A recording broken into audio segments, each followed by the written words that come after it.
Hello everyone, welcome to today's video, and today we're going to talk about why I think Power Ranger Cosmic Fury is a great finale to this version of Power Ranger and this era of Power Ranger.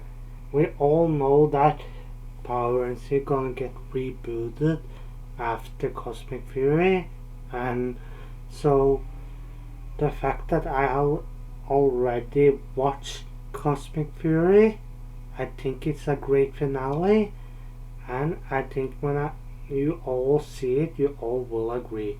I'm going to talk about some of the highlights that makes this finale good in my opinion.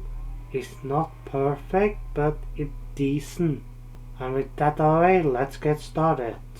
First is some of the returning Rangers that show up in this season. Min Kwan, I'm not sure how to pronounce that name, but daughter of Trini, even though we only saw her in her yellow suit and she didn't do that much, but we saw the character Mick back, and Hecky, and most importantly the character Billy. So seeing the return of at least Billy and Heckley was one of my favorite part are seeing old Rangers return. Someone recently knew, or most of them recently knew, that seeing the return of those characters did set up of the feeling that this was going to be the final version of this era of Power Rangers, bringing some classic characters back. One of the other things this season did right was turning the character only into an evil Ranger. We know it wasn't his choice to be evil in this season, but he worked really well as a villain in this season. And having the other Ranger trying to find out a way to save him and have to battle him, and the same shows how much serious this season really was. It's really interesting to see how that worked.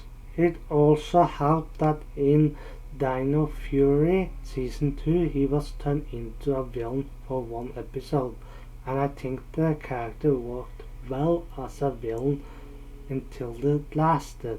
And in episode 8 he was turned into a hero again, so again it really works well. It actually is one of the things that helped them stop bloodshed in the end. I also have to talk a little bit about the Rangers.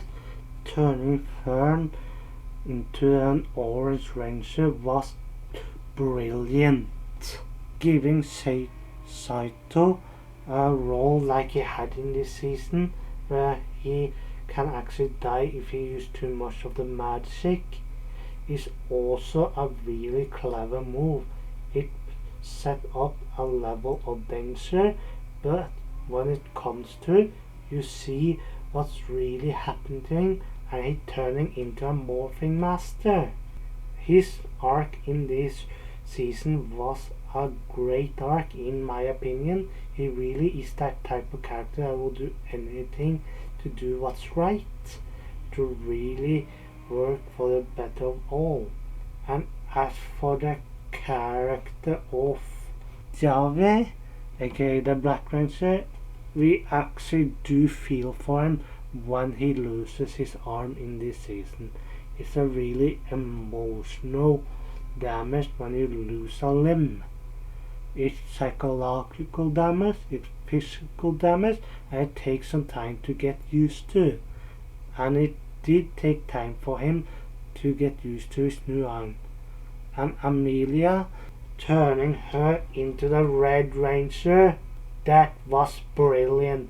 She showed, in my opinion, the potential to be a Red Ranger in Dino Fury Season 1 and 2, and she showed even more potential in this season. This is the first time a female Ranger have been leading the Power Ranger team. I know there have been another Red Ranger previously, but she He in Power Rangers Samurai didn't have that much screen time. She wasn't our main character. Amelia is. So she's the first female main Red Power Ranger. So that's saying a lot. And as for one of the main villains, Bachilla, I really like the idea of pulling a reverse Zordon sacrifice. I know Zed was never going to sacrifice himself, but pulling a reverse of what Zordon did in Power Rangers in Space was actually, in my opinion, pretty clever. I wish it could have been done in a better way. Maybe have it be Zed's plan instead of her, but it was a really clever move. It also felt like it took a lot of inspiration from Power Rangers in Space, and it's thanks to this character, in my opinion, that it worked. As I said, it could have been done better. The character herself can be a lot better because she's not a threat herself. It could have been done better in many ways, but I'm glad we at least got it the way we did, because if we didn't get it, it would have made the season a little bit more bad, in my opinion. And as for Lord Zed was, in my opinion, perfect in this season.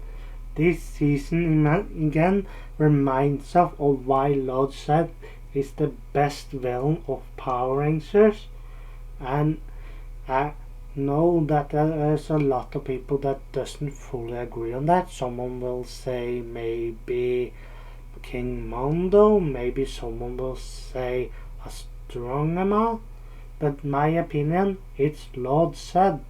And having one of the villains that started it all, I know Rita was the first villain of Power Rangers Mighty Morphin, but she was the first villain of the first season. Lord Zed was introduced in season 2 of Mighty Morphin, and he was powerful enough to make Rita Repulsa afraid. So again, that's proof that he was strong back then, and even in this season of Power Ranger Cosmic Fury, he's still a threat. He's powerful, he's evil, he's the Emperor of Evil, and when his own plan of becoming a Morphing Master worked, he becomes the level of threat that could rival Dark Spectre and other great villains. Let me just quote something from this. If Dark Spectre could see me now, or if you want to hear it on Norwegian, tenk om Dark Spectre could have sett meg nå. I really love it. And yes, I saw on this episode where he said that on both English and then later on Norwegian, because I want to hear what it sounds like on Norwegian. I think it was great on both. I'm really glad they used Lord Zed in this season. Having him be the final villain of Power Rangers, I think it worked great. And the last thing I want to mention that made this season of Power Rangers great is that there is no filler. There's no some filler arcs, there's no monster of the week type of story.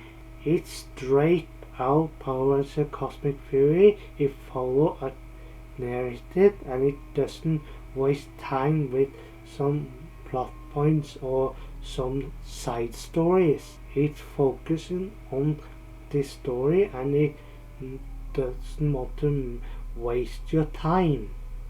Don't get me wrong, I have no problem with filler story in the previous Power Rangers seasons, but sometimes we get stories that isn't that great, episodes that isn't that great, and this season focuses on just this story, not some Evil with Green, who again is a great story, but it focuses on this team, it focuses on telling their story and how they defeated Lord Zed. it doesn't bring in so that many new villains. So again, that is some of the things that I think makes it work. It bring in some new villains, some new characters, but that's because it had to. But besides that, it mainly focusing a quick story on how they defeated Lao Zed that last 10 episodes. And that's it for this video. Do you people like Power Ranger Cosmic Fury? Do you dislike this Power Ranger Cosmic Fury? Let me know in the comment section down below. I hope to see you all again next time!